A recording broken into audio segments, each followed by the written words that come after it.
Hey everyone, Darren from Property Prosperity here. I hope you've all been looking forward to the Olympics, and I hope you've been looking forward to listening to my comments about how the Olympics can apply to the world of property. Tonight I thought I'd have a bit of a chat about I suppose the thing is, quite often the things people we see in the news about the Olympics, athletes, I suppose they're called, athletes in the Olympics, they talk about the really successful ones, and quite often, we don't realise there's a couple of hundred, 200-300 people would actually go to the Olympics, and some of them you never hear of, and they go there once and they never go there again. And I suppose it's sort of partly to some of those people that you'd never heard of before. Similar thing with the world of property. Quite often, you only get one chance at it, and because property can be quite expensive to buy property, or particularly if you're going to do a development, it's quite expensive to firstly buy the property in the first place, and then you've got stamp duty, and then you've got subdivision costs, you've got demolition costs, you've got the interest costs of the process, and then if you're going to build the property, you've got to build the house on top of that. So you're talking, not necessarily just hundreds of thousands of dollars. You might have been talking over $1 million you're investing in this whole project. So the issue with that, is quite often with anything, just like going to the Olympics, you learn. The more times you do it, the more you learn to react and to experience, and the things you need to think about.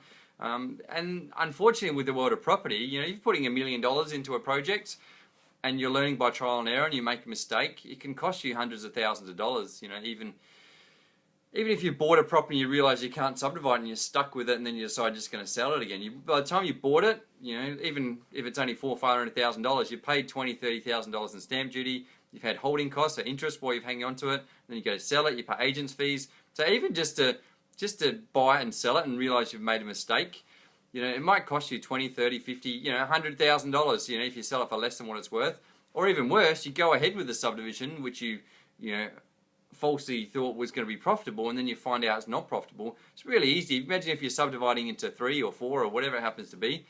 If you're out by even 30 grand times by 3, that's $90,000 you've lost. So it's really easy for those numbers to be, originally thinking you're profitable to turning around and being unprofitable. And that's only being out for a price of a block of land. By being out by $30,000 is not a lot, to be honest. You could be out by $50,000 if you haven't done your numbers right. So $50,000 times by 3 blocks of land, that's 150 grand. By 4 blocks of land, that's 200 grand. So the numbers can turn really quickly. And so a lot of people spend their whole life trying to build up this, obviously savings, but also quite often they've bought their own home and they've built up this equity, and they're using the equity in their house to be able to start one of these developments. So when it goes wrong, that sets them back so far. And a lot of the opportunity to get into that development's come from the fact that they've just build up all this equity in their own property and their own home. And that's come from capital gains over, 20, 30, 40 years of capital gains. So, hey, Ashley, thanks for joining. Then if you realise you've made a mistake and you lose that, it's going to be really hard for people to build on that and get back to it again. So that's why my advice to you is just make sure hey, Jessica, thanks for joining, is to just get as much information you can, and particularly right at the very start, when it's your first development, it's imperative that you just don't make any mistakes. Once you've done 3 or 4 or 5 or 10 developments, then you build up a base of some, hopefully some money. So you've made some money along the way. So you've got this capital, but also you've got experience. So there's less chance of you making mistakes. So the unfortunate thing is, the first time you do a development is when you have the least amount of money, so you can least afford to lose it. And unfortunately, the first time you do a development is when you have the least amount of experience and knowledge, and you haven't got a network or team of people that you can get advice from. You might not have the tradies that you have experience with, or the surveyor or the conveyancer or the mortgage broker or the real estate agent, all these different people. And so the problem is you're just sort of learning by trial and error. So it might have been the finance guy let you down, or it might have been the real estate agent let you down, or the mortgage broker let you down, or it might have been the conveyancer let you down, or the surveyor let you down. So again, it's just building that team of people you can trust. It's going to give you the right advice. Because all you need to do is miss one little thing regarding your development, and that could be the difference between it being a really profitable and really unprofitable development. And like I said, when you've made a mistake, the key is to learn from it, and then you can apply it to the next development. And to be honest, every development, when you're starting out, you're going to learn from every development. And the next development, you're not going to make the same mistakes again, but you'll make different mistakes. And the next development, you won't make the same mistake, but you'll make different mistakes. So over time, as you've done more and more developments, I suppose that's the benefit with my situations. I've done heaps and heaps of developments, and so I just get to learn by trial and error at the end of the day. And so that's one of the reasons I like to help out other people too, and clients and stuff, is because there's only a limited number of developments I could do myself, but when I'm helping out clients, I literally can help out hundreds of people with development. So I'm not only helping them based on my past experience, but every development I learn more. I'm dealing with different conveyancers, different surveyors, different councils, different mortgage brokers, and so I just get to learn, just not necessarily by trial and error in those cases, sometimes just a different perspective or a different way of people doing things. So it can just be quite useful, and I can put that ahead on to my advantage going forward for my next development, basically. So just get it. The key for you in your first development is to get as much advice as you possibly can.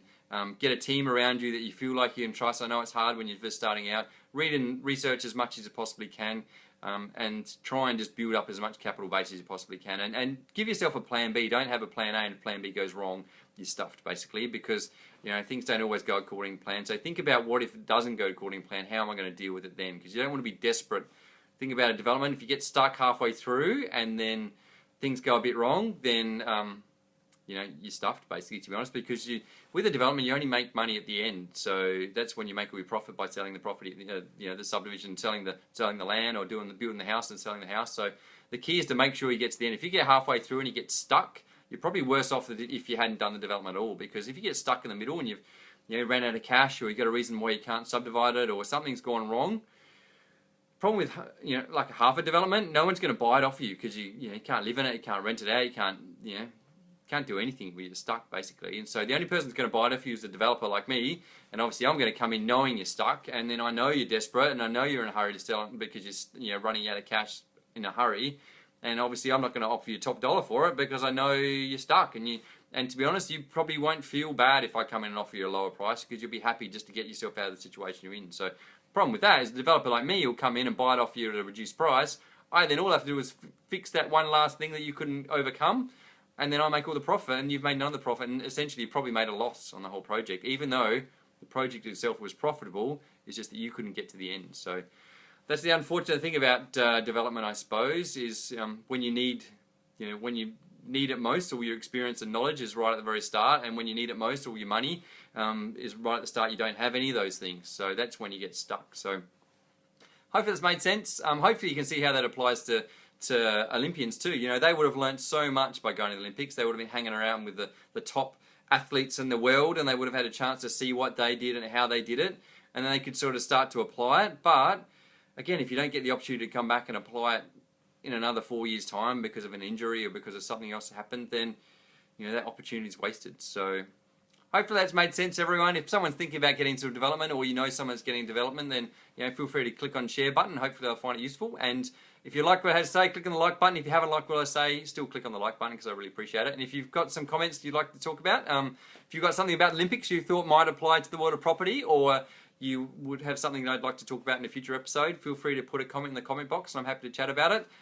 I can see that Jessica is asking whether I've got a beer on a Friday, and I have had cider, so that's why I'm a bit happier than normal. And so thanks for joining, Jessica, and thanks for joining, Ashley, and I look forward to catching you next time.